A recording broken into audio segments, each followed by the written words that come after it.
Oh, this is a good one. Coming up, it's the story of a band that just might be the greatest rock group that you've never heard of. Often compared to Led Zeppelin, sometimes to Triumph and Rush, this band had a unique blend of rock influences that really set them apart and gave them their unmistakable edge. For nearly a decade, this band battled to make their mark, and then when they finally broke through, it seemed like luck was on their side. But as the plot thickened, a sudden turn of misfortune changed everything for this band, and their ascension was cut short.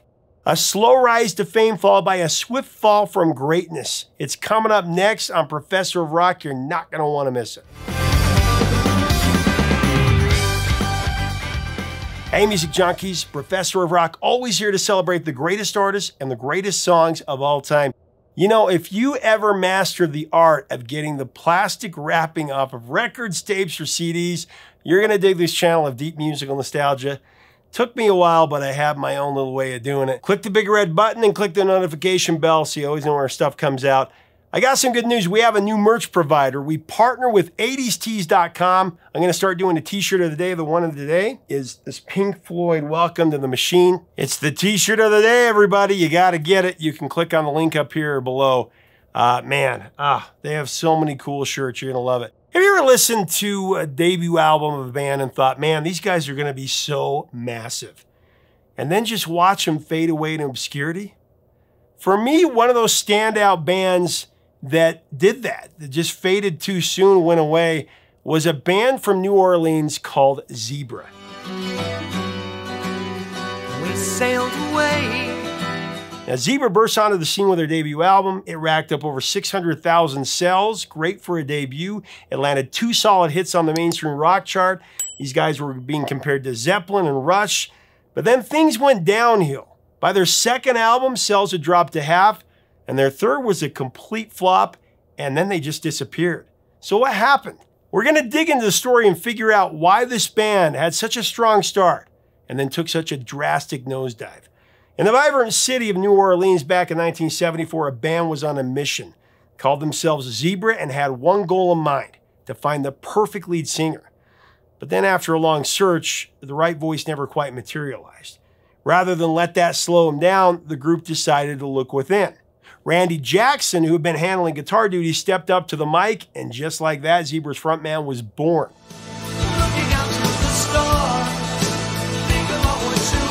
From that moment on, they just never looked back, nor did they entertain the idea of bringing anybody else into the fold. Randy reflected on those early days, saying, back then we were actually a 4-piece called Maelstrom. We had a keyboardist, but he left because we weren't doing enough progressive stuff.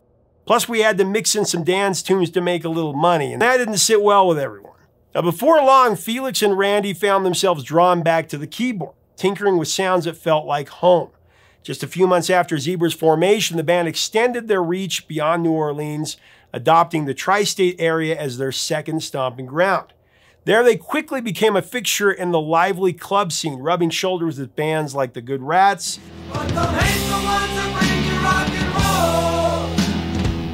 Rat Race Choir,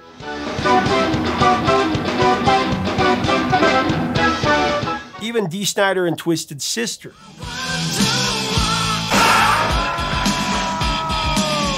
Zebra's magic lay in their seamless blend of rock originals and spot-on covers of legendary acts like Led Zeppelin, the Stones, Pink Floyd, and the Moody Blues. Their performances, they weren't just concerts, they were experiences.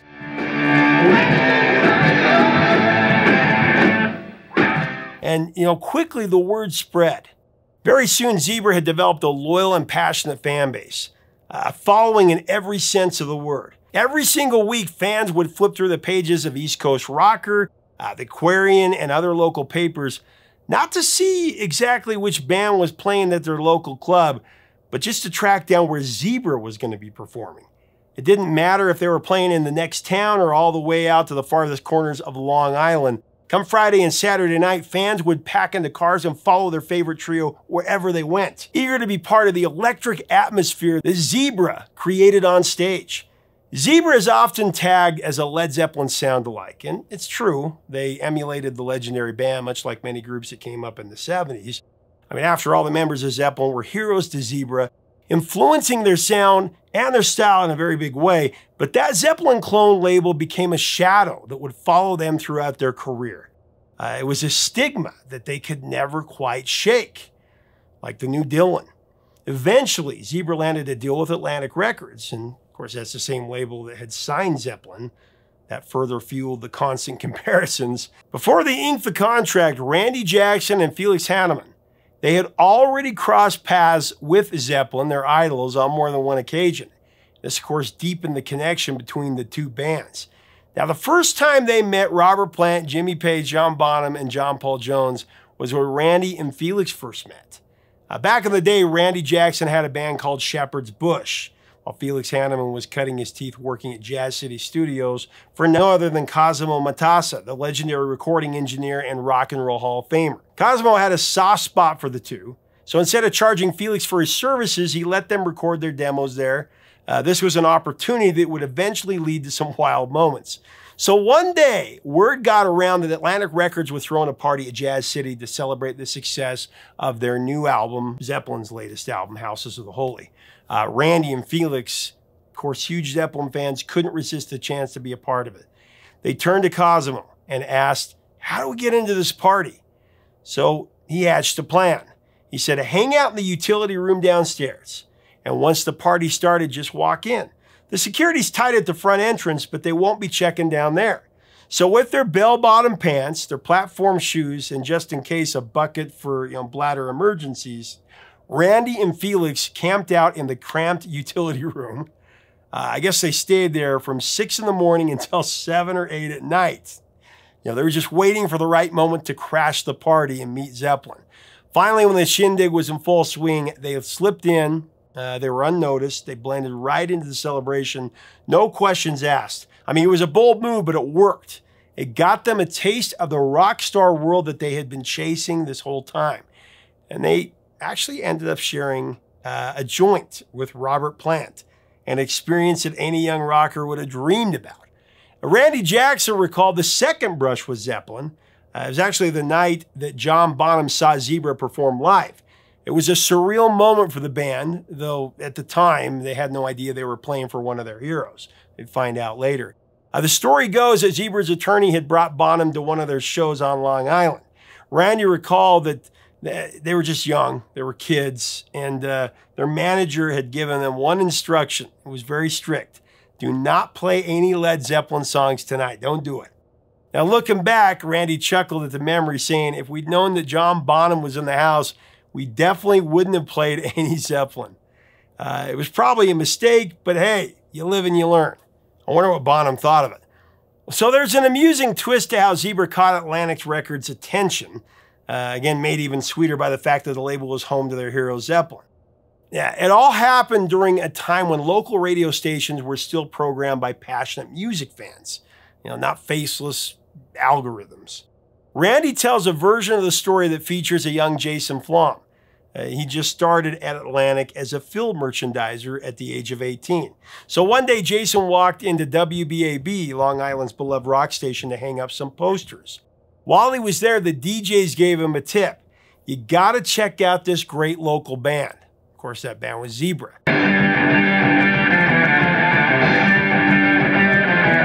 Little did Flom know he'd go on to become chairman and CEO of Atlantic Records, and Zebra's path to a record deal would start with that very chance.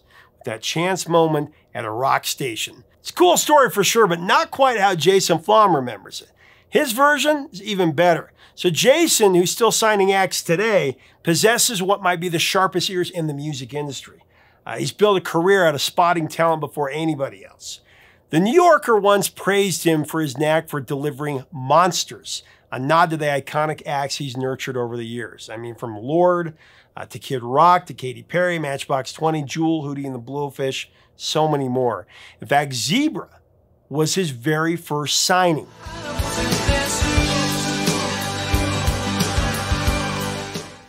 What might have been, what could have been with this band.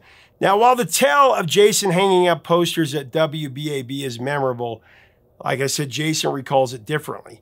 And when asked by the Observer, he was more than happy to set the record straight. Now, his version's a little bit longer and detailed, but I'm going to condense it down a little bit here. Jason said it went down just like this. He was just a trainee field merchandiser. He was tasked with hanging posters from record stores. But his mind was set on something a lot bigger, A&R, artist and repertoire. He wanted to figure out how to break into that world, and his secret weapon was a trade magazine called Album Network. Now, Album Network was essentially the Bible for rock radio. On the cover, it showcased the 4 hottest new releases and the week's biggest chart climbers. But the real gold mine was on the back. There it listed the playlists of all 190 rock stations across the country, showing how many records were in rotation.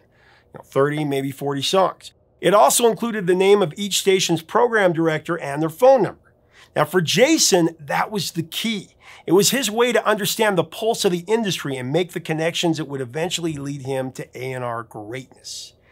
Jason had a bright idea. He decided that he would study those Album Network playlists, scanning each one for a band that was getting radio play but hadn't yet been signed to a label. It was a long shot, but if he found one, he'd call the station and try to get the program director or music director on the phone. Of course, that was easier said than done. These station bigwigs had no clue who he was, and truth be told, he was just another unknown. He was a kid hustling for a break. That didn't stop him from trying, though. He was bound and determined to turn his idea into his first big discovery. So Jason found a band that he thought was good, that looked like they were unsigned, and he asked Bob Buchanan, the program director for WBAB, when he was hanging up posters about this band. And Bob said, forget about that band. Our most requested band that everybody loves is a band called Zebra. And he played them Zebra, or he played Flom's Zebra, and Jason flipped out when he heard him.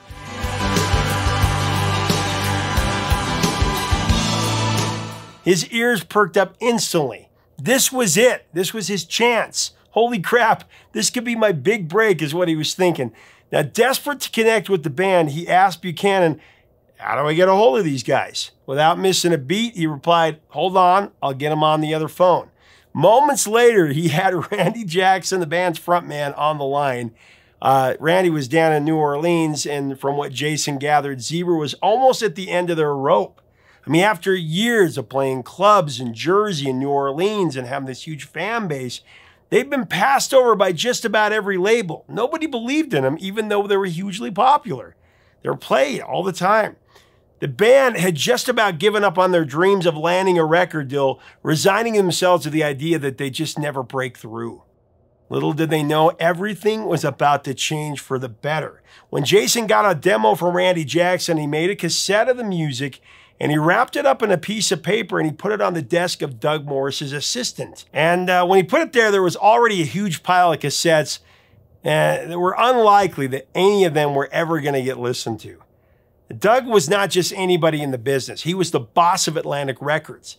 You just couldn't get much higher than that. Well, as fate would have it, a couple of days later, Doug Morris grabbed a few tapes off his assistant's desk to listen to on his drive home.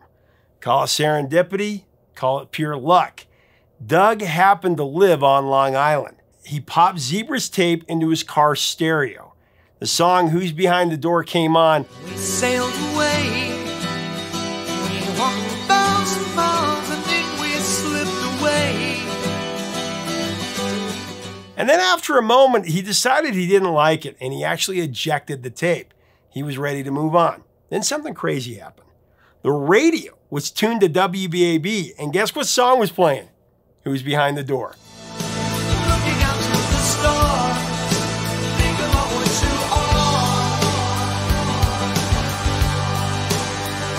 are. The very song he just pulled out of his tape deck.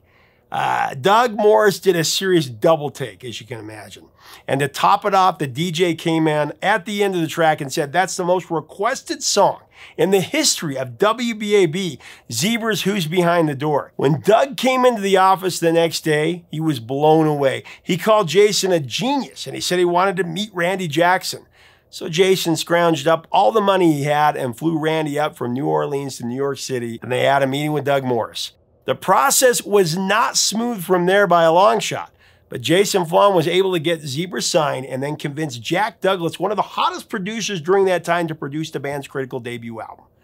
Jack Douglas was a legend in his own right. He had produced albums for Aerosmith and Cheap Trick, and he even worked on John Lennon's Double Fantasy. Naturally, when it came time for Zebra to work with a producer, Jack was at the top of their list. But as we all know, timing is everything, and this was right after John Lennon had been tragically killed.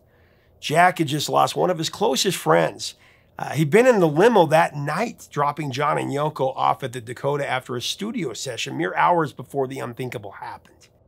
The Zebra guys had never worked with a producer before, and while they were eager to collaborate with Jack, they knew that he was dealing with an enormous loss. It was a heavy time for him, and they weren't sure how it would all play out. Well, as far-fetched as it seemed, Jack Douglas agreed to produce the album of this unknown band. It was a really bold move, but his involvement brought instant credibility to Zebra. What did they think of you? I wasn't their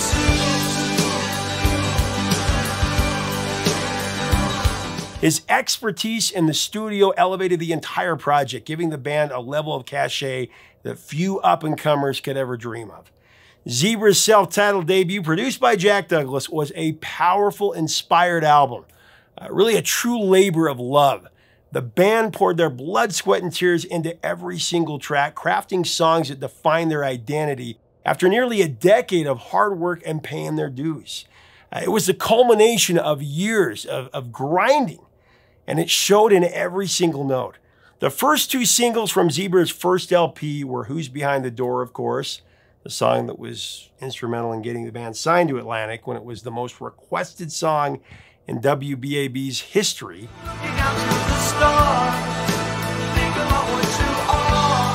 And then Tell Me What You Want.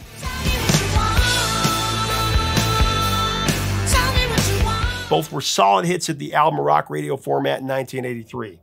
The album version of Who's Behind the Door was a polished evolution from its earlier form. To me, this song captures everything that made Zebra stand out. It has that distinctive progressive rock vibe, kicking off with a 43-second instrumental guitar intro that sets the stage for the track's stellar musicianship.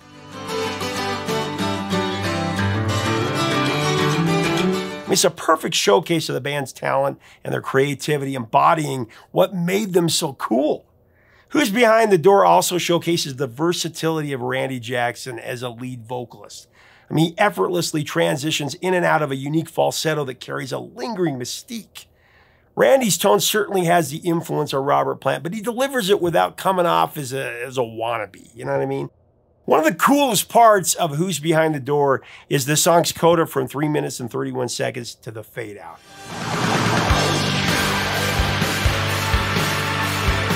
It's just a fresh, just dynamic, progressive rock breakdown with new wave special effects and, of course, Randy Jackson's soaring falsetto.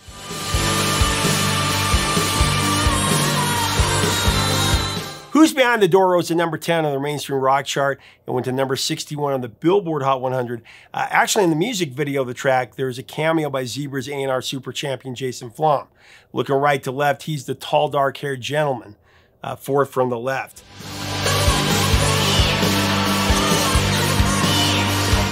Tell Me What You Want takes a more straightforward, melodic approach compared to Who's Behind the Door, once again highlighting Zebra's versatile artistry. I am losing my mind. My head's on the floor. It's a different side of the band for sure, showcasing their ability to craft both intricate progressive tracks and catchy rock-driven tunes.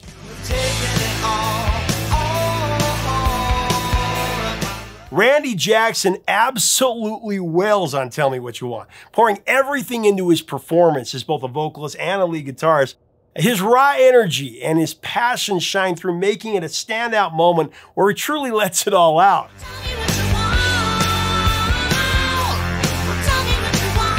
Although it failed to chart on the Billboard Hot 100, Tell Me What You Want peaked at number 29 on the mainstream rock survey. Zebra's self-titled debut was a smashing success. It went to number 29 on the Billboard album chart. It earned gold status with over 600,000 copies sold. It really seemed to position the band for a meteoric rise, setting them up for what looked like an unstoppable career. After such an incredible start, it felt like the best was yet to come. But unfortunately, that is not what unfolded for Zebra. Despite Jack Douglas returning as the producer, the group's sophomore release, No Telling Lies, sold only a third of what their first album sold. And only the track Bears got any airplay. It moved to number 15 on the mainstream rock chart.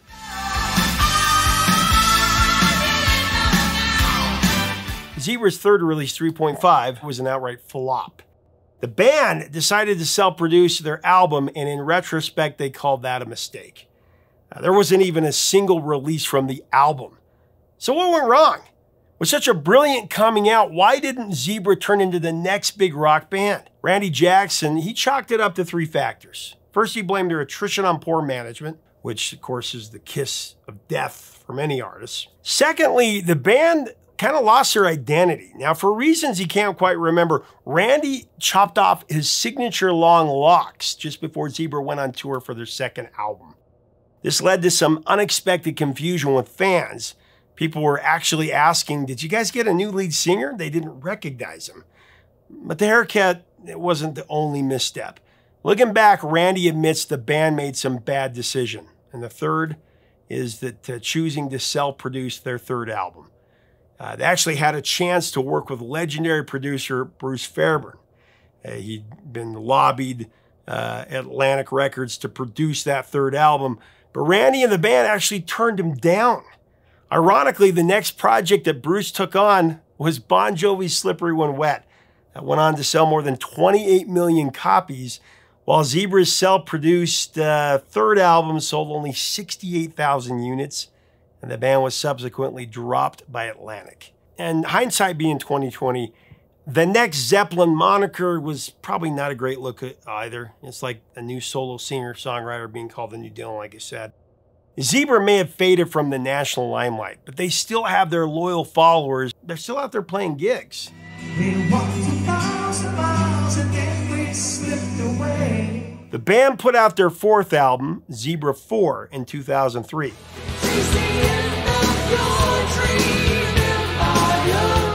2005, Randy Jackson lent his vocals to 3 tracks on Subdivisions, a tribute to Rush, performing Distant Early Warning, Subdivisions, and A Farewell to Kings.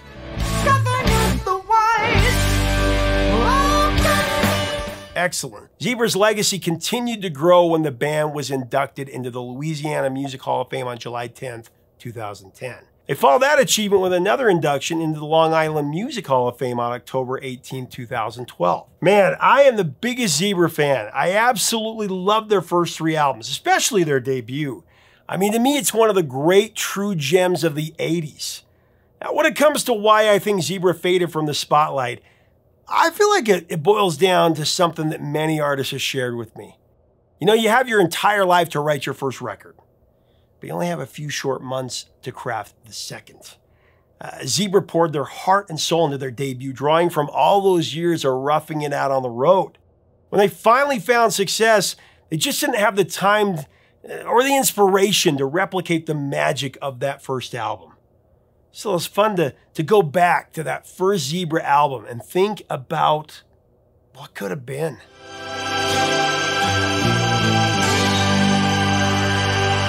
Thanks so much for watching. Leave us a comment about Zebra and about their debut album, their songs. What are your memories of this band? And if you haven't heard them, you got to go check them out. They truly could have been one of the great bands of all time, I think. What do you think? Do you think they sound like Zeppelin? Do you think there's some connections to Rush and Triumph? Well, Triumph is another band that should have been a lot bigger than they were. Let's have a great discussion below. What else would you like to see about bands that didn't quite make it? Let us know. If you like our content, we invite you to subscribe. You got to be part of this daily rock and roll history. Until next time, 3 chords and the truth, my friends.